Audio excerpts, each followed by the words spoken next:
Hey, this is attorney Elizabeth Potts-Weinstein, and today we're going to talk about how to avoid 6 common mistakes people make when starting up their business. Specifically, we're talking about legal mistakes that people make. The first one is people will set up an LLC or corporation with the state or with one of these online filing systems and then think that they're done.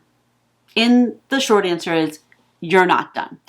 When you set up an LLC or corporation, there's a whole bunch of other paperwork that you have to do. Some of it you literally have to do, or your LLC or corporation will no longer exist.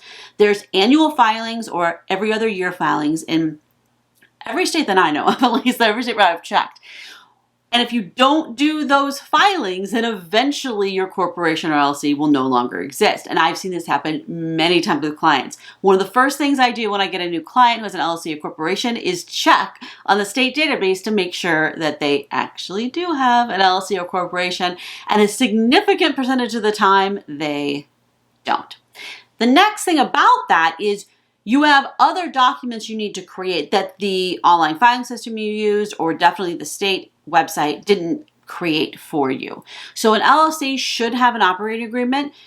I think there's 1 or 2 states where you're legally required to do that, but most states you're not legally required, but you definitely want one. A corporation has to have bylaws and minutes and all kinds of other documents that go with it. So you have to create those and actually sign them. I've had many times where someone's created an operating agreement or has bylaws and minutes and stuff that's like the generic ones I downloaded from somewhere and no one signed them. No one read them. They don't even make sense. So you have to do all that paperwork to make sure that your LLC or corporation exists at the onset and then continues to exist years into the future. The second common mistake that people make is setting up the wrong kind of entity.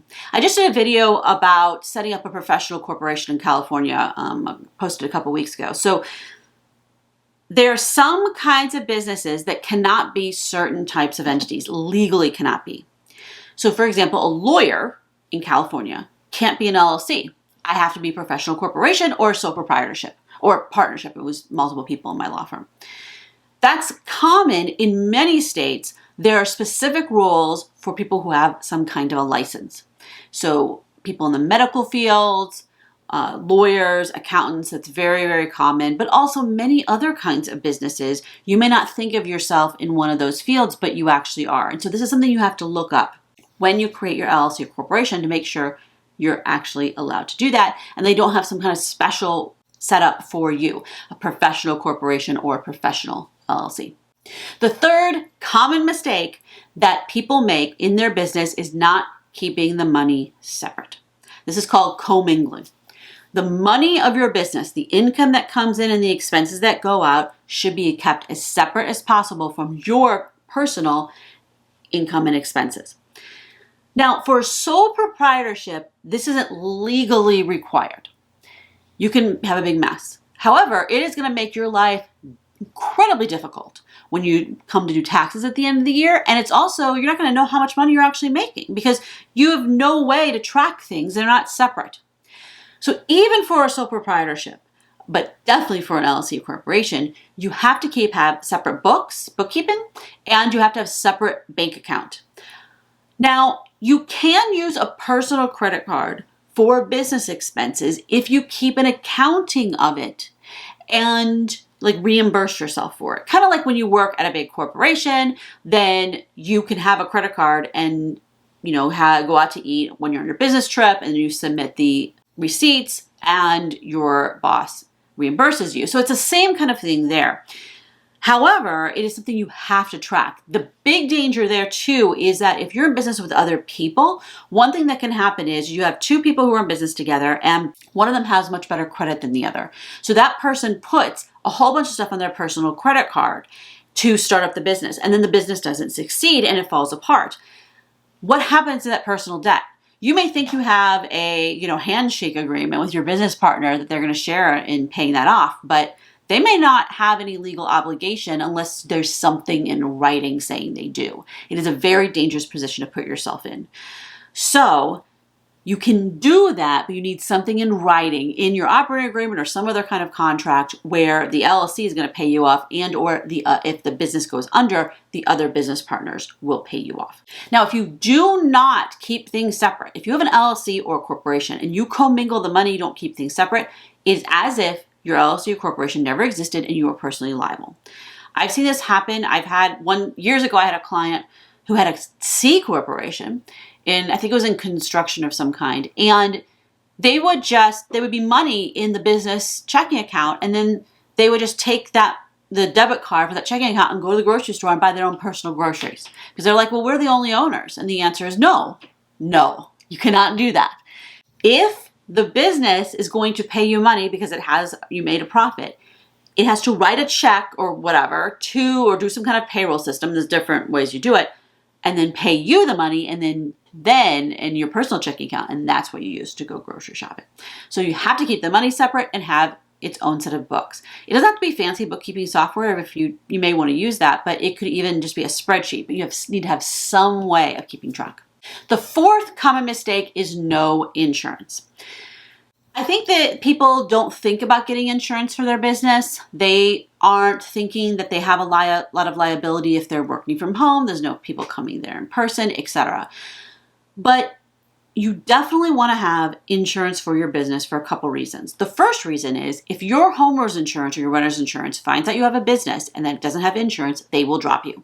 I have personally had an insurance company threaten to drop me, but then since I had business insurance, I just set my business insurance proof in there, and then they didn't drop me.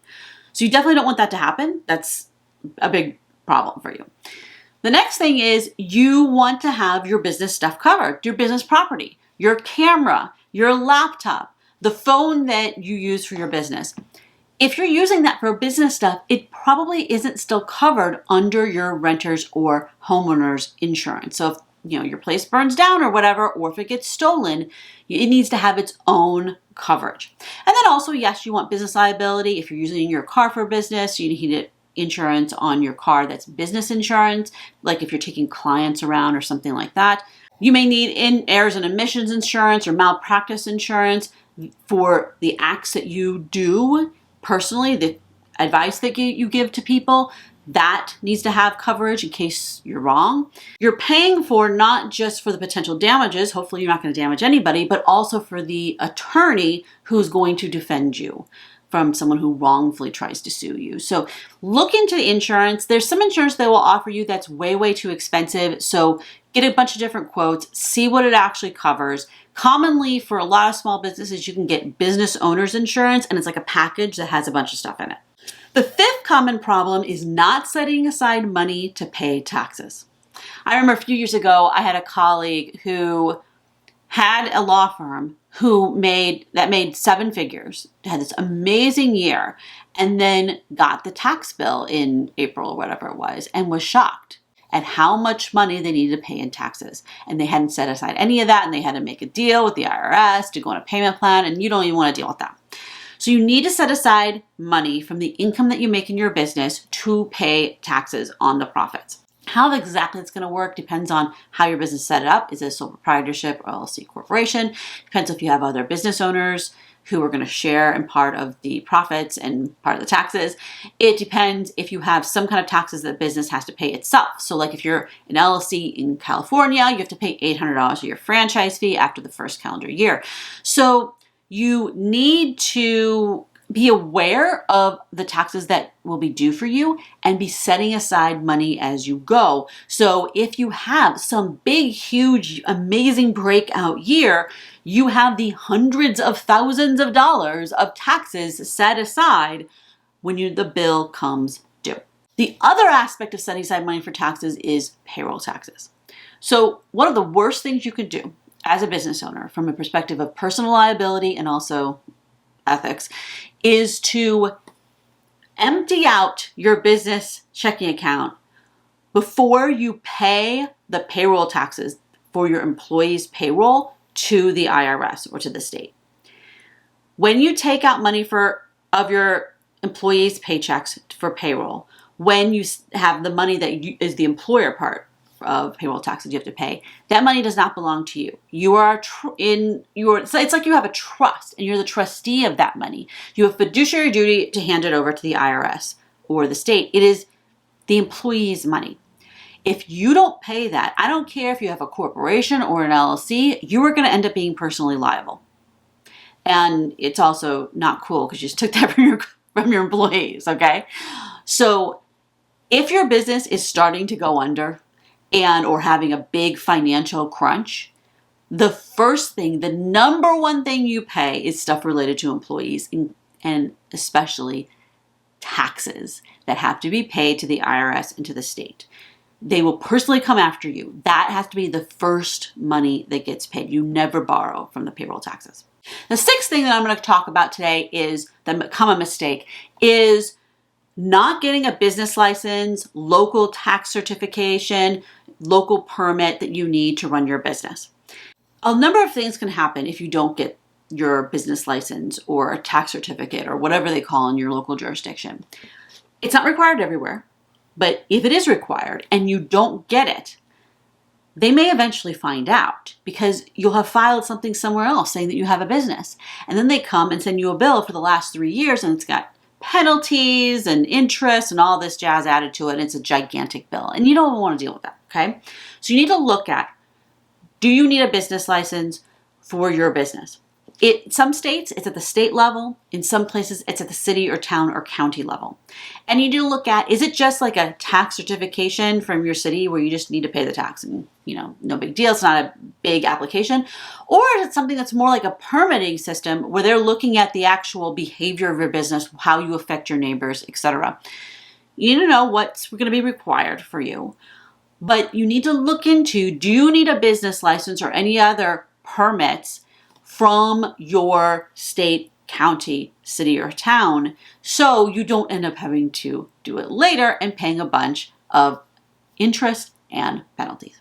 Again, this is attorney Elizabeth Potts-Weinstein. If you have any questions about what we talked about today, feel free to post them below in the comments and I'll try to point you in the right direction. Thumbs up for the algorithm and subscribe if you would like to watch any other videos like this. Thanks a lot for watching. Bye-bye.